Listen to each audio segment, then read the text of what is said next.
네, 안녕하세요, 여러분. 오늘은 인컨텀즈 조건 중에서 FAS 조건, Free Alongside Ship 이라는 조건에 대해서 말씀드려보도록 하겠습니다. 자, 제가 계속 말씀드리는 게 뭐냐면, 인컨텀즈 이 조건의 그 이름, FAS, 뭐 FOB, FCA, 뭘 의미한다고 그랬죠? 셀러가 운송인한테 지불하는 비용의 범위를 나타내고 있다. 그렇게 얘기했어요. 그쵸? 그래서 FAS라는 거는 free alongside ship이니까 free라는 거를 동사로 본다면 앞에는 셀러예요. 그쵸? 왜냐면 그 인컨텀즈의 그 조건의 이름이 셀러의 입장에서 운송인한테 지불하는 비용의 범위라고 그랬잖아요. 그러니까 주어는 셀러예요. 그러니까 seller shall be free 그런 얘기라는 거죠. 셀러는 프리해진다는 거죠. 언제? alongside ship. alongside라는 거는 옆에라는 얘기잖아요. 그러니까 ship이라는 거는 컨테이너 선박을 얘기하는 거고. 그러니까 수출 항구에 있는 그 컨테이너 선박, 배. 예. 여기 그 옆에까지만 갖다 놓으면 셀러 입장에서는 비용이나 위험에 대한 의무가 끝난다라는 거예요.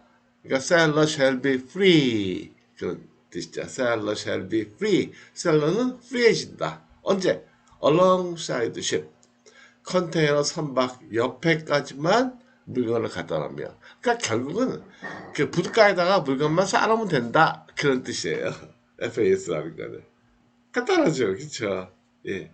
그래서 그 선측에다 부둣가에다가 물건만 쌓아놓으면 된다라는 얘기죠. 거기까지만 운송할 때까지의 비용, 그 다음에 운송할 때까지의 책임만 지면 된다. 예, 그런 얘기죠. 그게 가장 중요한 얘기예요. 이해가 되시겠죠? 제가 항상 그랬죠. 인커텀즈에서 규정하고 있는 운송에 따른 셀러 바이의 의무 10가지씩 규정이 되어 있는데 다 외울 필요가 없다. 셀러 것만 외우면 된다. 셀러 것만 외우면서도 일단은 뭐부터 외우면 된다? 뭐부터 이해하면 된다?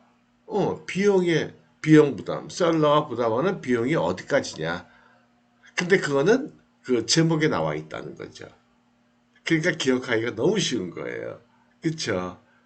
그것만 딱 되면, 그 다음에 위험의 범위라든지, 아니면 뭐 운송계약을 누가 체결하느냐, 이걸 다, 예, 외우지 않고, 당연하다. 그거 당연하네? 당연하네? 이렇게 기억할 수 있다라는 거죠. 자, 이제 한번 보실게요. 그래서, 사실은 FAS 조건이라는 거는 우리가 일반적인 무역거래에서는 많이 사용하지는 않아요. 이거는 거래되는 물건 자체가 벌크 화물일 때, 그러니까 예를 들면 모래나 자갈이나 아니면 원유나 아니면 뭐 그런 거 있죠. 또 저기 뭐 아스팔트 뭐 이런 것들 있잖아요. 뭐 이런 것들 벌크로 거래되는 그러한 화물들일 때, 그러니까 대개는 곡물 이런 것들이 많아요. 그러니까 곡물 같은 경우에 되게 그 부대에다 이렇게 쌓아놓는다는 거죠. 부대에다 이렇게 쌓아놓을 때까지만 쌓아놓으면 나중에 바이어가 알아가지고, 예, 알아가지고 그 크레인을 갖고 그 곡물을 실어가지고 배에다가 선적을 하고 그리고 지가 알아서 가져간다라는 거죠. 그 일반적으로 FAS 조건이라는 걸 많이 쓰진 않아요. 저도 써본 적이 거의 없는 것 같아요. 예. 왜냐하면 저는 뭐 곡물을 대량으로 막 거래하거나 막 그런 적이 없으니까. 예. 그럴 때 쓸 수 있다라는 거죠. 근데 그러나 인커텀즈에서 규정하고 있는 조건이 여러 가지가 있잖아요. 그래서 그 알파벳 첫 자로 얘기하면 E로 시작되는 조건이 있고 F로 시작되는 조건, C 조건, D 조건 이렇게 있잖아요. 그러니까 셀러 입장에서 위험과 책임의 범위가 제일 작은 쪽부터 얘기하면 E 조건, F 조건, C 조건, D 조건 이렇게 된다라는 거죠. 그래서 우리가 지금까지 E 조건, EXW 하나밖에 없죠. F 조건은 세 개잖아요. 그쵸? FCA, FAS, FOB. 그래서 FCA는 지난 시간에 말씀을 드렸고, 오늘 그래서 FAS 조건을 말씀을 드리고자 하는 거죠. 근데 FAS 조건은 보통 이제 그 벌크 화물일 때 사용을 하니까 벌크 화물이 아니고 뭐 화장품, 뭐 그냥 소비자도 조금씩 컨테이너 방식으로 수출할 경우에 별로 쓰지 않는다는 거죠. 뭐 곡물이나 뭐 모래나 자갈이나 이럴 때 사용할 수 있다라는 거죠. 야, 어쨌든 뭐 알아는 봐야죠. 그래도 넘어갈 수는 없잖아요. 그래서 free alongside ship FAS는 요거의 약자예요. 그러니까 seller shall be free. 언제? alongside ship. 이 ship이라는 건 컨테이너 선박. 그러니까 그 수출항구에 정박해 있는 컨테이너 선박의 옆에다만 놔두면 된다. 그러니까 부둣가에 쌓아놓으면 되는 거예요. 그렇죠? 그러니까 곡물 같은 거 수출할 때 이제 저희 부둣가에다 쌓아놓으면 되는 거예요. 예, 쌓아놓을 때까지만 셀러가 비용하고 책임만 지면 된다라는 얘기죠. 이해가 되시겠죠? 간단하죠, 뭐. 그쵸? 그러니까 저기 그 수출 가격을 계산할 때도 그 자기 창고에서 곡물이 있는 창고에서 뭐 만약에 부산항이다. 그냥 부산항에 부둣가까지 운송하는 내륙 비용만 포함하면 된다라는 얘기예요. 그쵸? 그 비용까지를 셀러가 운송인한테 지불하도록 되어 있으니까 계속 말씀드리지만 셀러가 지불하는 비용이라고 인커터미에 나와 있지만 사실은 지불하는 비용이라는 게 운송인한테 셀러가 준다는 거지 셀러 자기 돈으로 내야 되는 거 그거는 아니다라는 거예요. 그러니까 당연히 셀러 입장에서는 그 비용을 그 항구에 그 부둣가에 갖다 놓을 때까지 비용을 수출 가격에 플러스를 시킨다라는 거죠. 그래서 바이어가 야 왜 그 가격을 포함시켜? 인건텀 네가 내게 돼 있잖아. 그렇게 얘기하는 사람 없다는 거죠. 그 잘못 이해한 거예요. 셀러의 의무해서 선적할 때까지 아니면 부두까지는 셀러가 낸다. 그렇게 규정이 돼 있지만 사실은 원래의 뜻은 그 비용을 거기까지의 비용을 운송인한테 셀러가 준다는 거지 자기 돈을 준다는 건 아니에요. 예를 들어가지고 누가 여러분들한테 야 물건 좀 사다 줘. 택시비 한 2만 원 나올 거야. 그 택시 받아야 안 받아요? 받죠. 그쵸. 당연히 받아야죠. 그쵸. 마찬가지예요. 바이어를 위해서 바이어한테 물건을 보내는 거니까, 이전하는 지점이 어디인지 간에 거기까지 비용을 셀러가 운송인한테 지불한다 그러면 그 비용은 가격에 반영시키는 건 당연하다. 그 실무에서는 셀러 바이어는 당연히 그거를 그렇게 생각을 한다라는 거예요. 그래서 지정된 선적항에서 매수인이 지적한 선박의 그러니까 매수인이 지정했다는 건 뭐예요? 선박 계약을 운송 계약을 매수인 바이어가 체결하고 여러분들한테 알려준다는 거예요. 몇 월 며칠 날 부산에서 출발하는 어느 배에다 실어라 이렇게 얘기를 해줘요. 좀 더 구체적으로는 바이어의 포더가 한국에 있는 만약에 미국에 있는 바이어라면 한국에 있는 그 포더의 그 협력업체한테 얘기를 해줘요. 얘기를 해가지고 여러분들한테 한국에 있는 그 미국의 포더의 그 협력업체가 여러분들한테 연락이 와요. 언제까지 부대에다 갖다 놔라. 그렇게 연락이 온다라는 거죠. 실무적으로는. 보통은 그럴 때 선박을 바이어가 정하는 거를 우리는 보통 노미네이트 됐다 그렇게 얘기해요. 노미네이트 지정이 됐다. 선박이 지정이 됐다. 바이어가 선박을 지정을 했다. 그래서 보통은 놈이 그렇게 얘기해요. 이놈! 그건 욕이죠. 이놈! 그건 별로 좋지 않잖아요. 그 놈이 아니고요. 노미네이트의 약자, 놈이. 그런 뜻이에요. 그래서 선측에서 블루거를 인도하는 조건이야. 선측이라는 건 결국은 그냥 부둣가에다 쌓아놓으면 된다. 그런 얘기예요. 부둣가에 내려놓을 때까지 위험과 책임을 셀러가 진다라는 거죠. 그래서 말씀드렸지만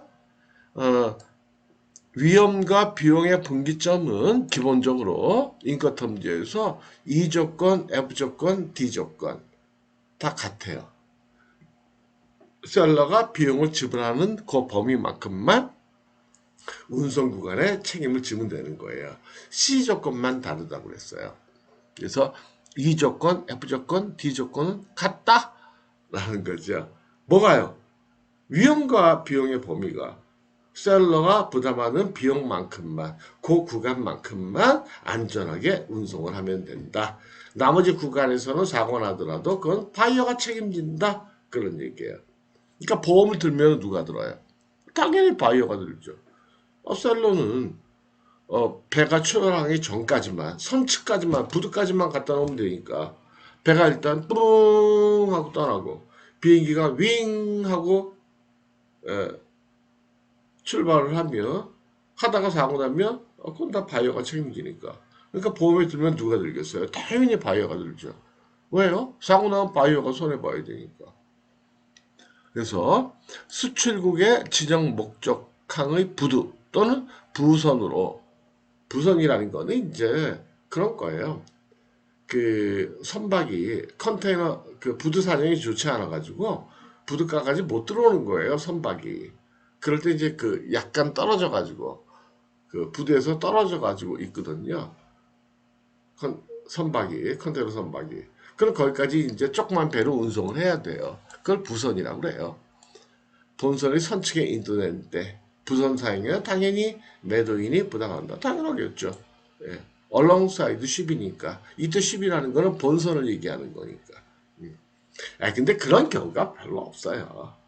대개 모든 나라들은 그냥 컨테이너 선박이 그냥 부두에 접안을 해요. 근데 일부 조금 좀 저개발 국가들은 그 항구 사정이 안 좋아가지고 접안을 못하는 경우들이 있거든요. 그래서 그런 거예요. 그 다음에 당연히 수출 통과는 매도인, 수입 통과는 매수인. 그게 된다는 거죠. 그렇죠? 이것도 원칙이 있다고 그랬어요. 그렇죠? EXW 조건 같은 경우에는 수출, 수입 통과를 다 누가 해요? 바이어가. 왜요?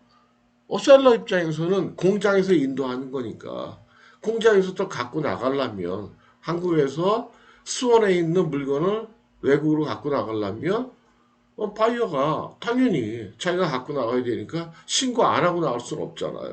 그런 관세법 위반이지. 그거 빼놓고는 수출 신고는 수출상, 수입 신고는 수입상이에요. 그래서 EXW 조건은 수출 신고도 수입상, 수입 신고는 당연히 자기 나라에서 자기가 하는 거고.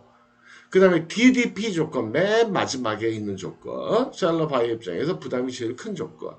그거는 당연히 관세까지 부담을 셀러가 해야 되니까 저는 수출 수입 통과를 다 누가 해요? 셀러가. 여러분들이 하셔야 돼요. DDP 조건이면. 그러니까 조금은 골치 아프죠. 수입 통과하다가 만약에 문제가 생기면 여러분들 책임져야 되니까. 그러니까 가능하시면 안 하는 게 좋죠. 실무적으로. 근데 뭐 그게 크게 걱정할 일은 아니에요. 저도 DDP를 많이 수출해 봤거든요. 근데 문제 생긴 일 거의가 아니고 없었어요. 저는 기억이 없어요. 어쨌든 그렇고요. 그 다음에 수출 통과는 수출상, 수입 통과는 수입상이다. 그 다음에 매수인의 임의보험이다라는 거는 뭐냐면 그런 얘기죠. 뭐 인건텀 조건 중에 셀러든 바이어든 보험이 해상 보험에 가입해야 되는 게 의무로 되어 있는 거는 CIF하고 CIP 둘밖에 없어요. 그 I자가 들어가 있는 조건. 그 셀러가 반드시 가입하도록 되어 있어요. 나머지는 그냥 해도 되고 안 해도 되고 셀러 바이어다 양쪽 다 보험에 가입 의무는 없다 이렇게 돼 있어요. 근데 그러나 실무에서는 안 들을 수는 없잖아요. 그쵸? 혹시라도 모르니까. 아니 우리 자동차 보험 들어야 안 들어요? 들잖아요. 안보험 들어야 안 들어요? 들잖아요. 안 들어도 돼요? 안 들어도 돼요. 그렇잖아요. 그렇죠. 국민연금 같은 경우에는 의료보험은요. 그건 당연히 들어야 돼요. 그거하고 다른 거예요. 네. 안보험 안 들어도 되잖아요. 근데 안 들은 사람이 있어요? 아? 안 드셨다고요? 그럼 배짱이 좋으신 분이에요. 뭐 그냥 하나님 부르시면 가면 되지 뭐. 깔끔하게 가지 뭐. 그러면 뭐 안 드셔도 돼요. 근데 그러면 별로 없잖아요. 그래서 들기는 되는데 누가 드느냐? 보험 왜 들어요? 사고 났을 때 손해볼까봐 드는 거잖아요. 그 결국 뭐하고 연결이 돼요? 위험의 분기점. 해상 운송에 따른 위험이 누구한테 있느냐?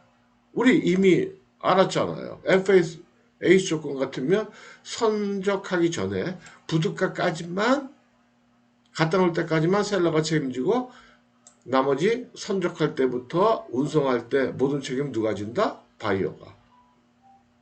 근데 우리가 해상보험을 드는 이유는 운송 과정에서 해상 운송 과정에서 사고 날까 봐 드는 거 아니에요. 그 책임을 누가 진다? 바이어가. 그러니까 들면은 누가 들어요? 당연히 매수인 바이어가 드는 거죠. 당연한 거죠. 그러니까 이런 거 외우는 게 아니에요. 그래서 인커텀즈에 보시면 여러분들이 원본을 보시면 이렇게 표로 쫙 정리가 되고 설명이 돼 있거든요. 종류 조건마다. 예. 근데 그걸 외우려고 드니까 여러분들이 인커텀즈가 어려운 거예요. 원리를 이해하면 인커텀즈 만든 사람들이 무대뽀는 만들지 않았을 거 아니겠어요. 그렇죠? 예. 그러니까 그 원리만 이해하면 인커텀즈 이해하는 건 어렵지가 않다. 그래서 인커텀즈를 모르는 사람들은 그건 무역을 하는 사람들이 아니죠. 무역하는 사람들은 다 머릿속에 있다라는 거죠. 근데 문제는 있긴 있는데 비용의 범위, 위험의 범위 요 정도만 있다는 거죠. 운송계약은 누가 체결한다, 통과는 누가 한다, 보험 누가 한다. 여기까지는 정확하게는 잘 모르는 대충은 아는데. 근데 대충 알면 돼요, 안 돼요? 대충 알면 불안해요. 그쵸? 그렇잖아요, 그쵸? 여러분들이 누구를 사귈 때도 그 사람의 마음을 대충 알면 실수할 수 있어요. 그렇죠? 대충 보니까 꽃을 좋아할 것 같아. 꽃을 사다 줬어. 근데 여자친구가 알레르기가 있어, 꽃에. 그냥 기싸대기 맞을 수도 있어요. 케이크를 사다 줘야지. 대충 알면 안 된다니까요. 확실하게 알아야지. 그래서 무역도 그래요. 사실 안 배워도 할 수 있는 게 무역이에요. 장사인데. 그렇잖아요. 네. 장사인데 뭐 하면 되지 뭐. 네.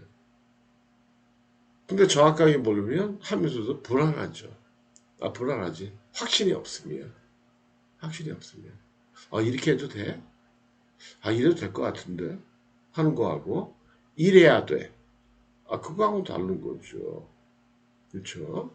그 아이들이 엄마한테, 그런 것도 아이들하고 엄마 관계도 그렇잖아요. 아이들이 똑똑하잖아요, 요새. 초등학생만 돼도. 그렇죠? 엄마한테 내가 이렇게 말해도 돼? 안 돼? 고민하다 얘기하는 거하고, 에이, 안 되니까 하지 말아야지. 이건 되니까 말할 수 있다. 다르잖아요. 그렇죠? 그래서 애들이 똑똑한 애들은 다르다니까.